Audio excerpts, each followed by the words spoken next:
जय बजरंगबली भाइयों। तो आप में से कुछ लोग मेरा नाम जानते होंगे और कुछ लोग नहीं जानते होंगे।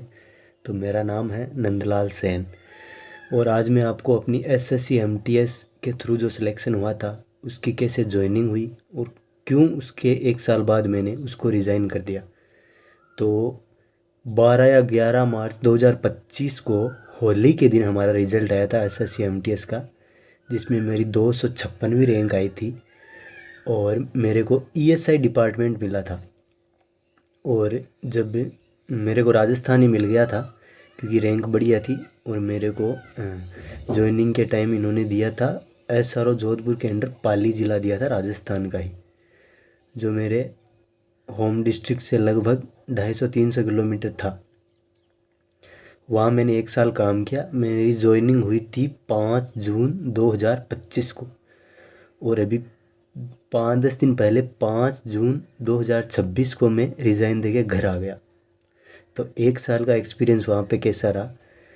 काम नॉर्मल होता था, 1-2 घंटे आप डेली काम कर लो फिर चाय पढ़ लो, इतना ही काम होता था। पाली ज़िला छोटा है तो वहाँ उतना कोई ज़्यादा खास काम था नहीं, तो पढ़ने का और माहौल बढ़िया मिलता था। हमारे फ्राइडे टू सैटरडे था वर्किंग, लेकिन हमारे एक था कि 9:30 से 4 बजे तक ही ऑफिस था। ये था तो मेरे को शाम को भी पढ़ने का टाइम मिल जाता था। और सैटरडे को हमारे हाफ डे था 9:30 से 1 बजे तक। तो ये हमारे वहाँ पे वर्किंग टाइम का सीन था। ऑफिस में मैं बहुत कम पढ़ता था, जैसे कोई क्लास ज़रूर ले लेता था, लेकिन किताब से कभी नहीं पढ़ा। ऑफिस में रूम पे आके ज़रूर मॉक टेस्ट दे लिया, किताब से पढ़ लिया। मेनली मेरा रिवीजन ही चलता था सीजीएल का। तो रिज़ाइन देने का मेन कारण ये था कि मेरा इस बार सीजीएल 2025 में प्रिवेंटिव ऑफिसर के रूप में सिलेक्शन हो गया है। तो अब मैं ये सोच के आ गया कि अब प्रिवेंटिव ऑफिसर की 1-2 महीने में ज्वाइनिंग हो जाएगी, तब तक थोड़ा घर पे रह लेते हैं क्योंकि फिर तो नौकरी बाहर ही करनी है। तो ये सोच के मैंने रिज़ाइन दे दिया अपना। बाकी और भी आपको कोई डाउट हो एसएससी एमटीएस या सीजीएल के बारे में तो आप कमेंट कर सकते हैं, मैं आपकी हर तरीके से हेल्प करूँगा। और आपको मैं अपनी सक्सेस जर्नी, सिलेक्शन जर्नी, कैसे मैंने क्या पढ़ा, आप पीछे वहाँ किताबें देख सकते हैं, उनके बारे में बताऊँगा।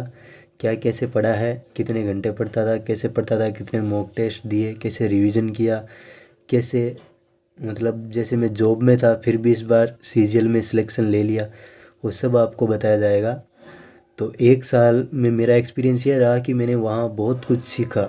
मेन तो मैंने ये सीखा कि ऑफिस का जो कल्चर होता है काम करने का, उसमें खुद को कैसे ढाला जाए, वो बहुत ज़्यादा ज़रूरी रहेगा आपके लिए भी फ्यूचर में।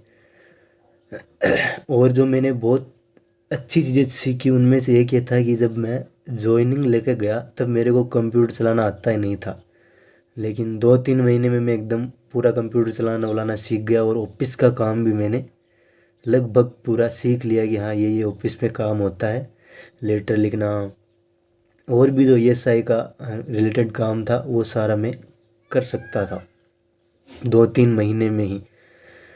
स्टाफ भी अच्छा था, सारे हमारे आसपास के थे, राजस्थान के ही, तो सारे कोऑपरेटिव थे, सपोर्टिव थे, छुट्टी वुट्टी भी दे देते थे। और ज़्यादा दूर भी नहीं था तो कभी घर की याद आती तो घर पे भी आ जाता था। अब तो देखो दूर जाना पड़ेगा, शायद मुंबई मिलेगा, देखते हैं वहाँ पे कैसा रहता है। और सीजीएल 26 दूंगा या नहीं दूंगा ये मैं आपको थोड़े दिन बाद बताऊंगा, लेकिन अभी मैंने अपनी जो पढ़ाई है वो स्टार्ट नहीं की है। थोड़ा बहुत पढ़ रहा हूँ, टाइम नहीं मिल रहा है, घर पे आ गया हूँ तो वैसे ही इधर उधर में घूमने फिरने में निकल जा रहे हैं।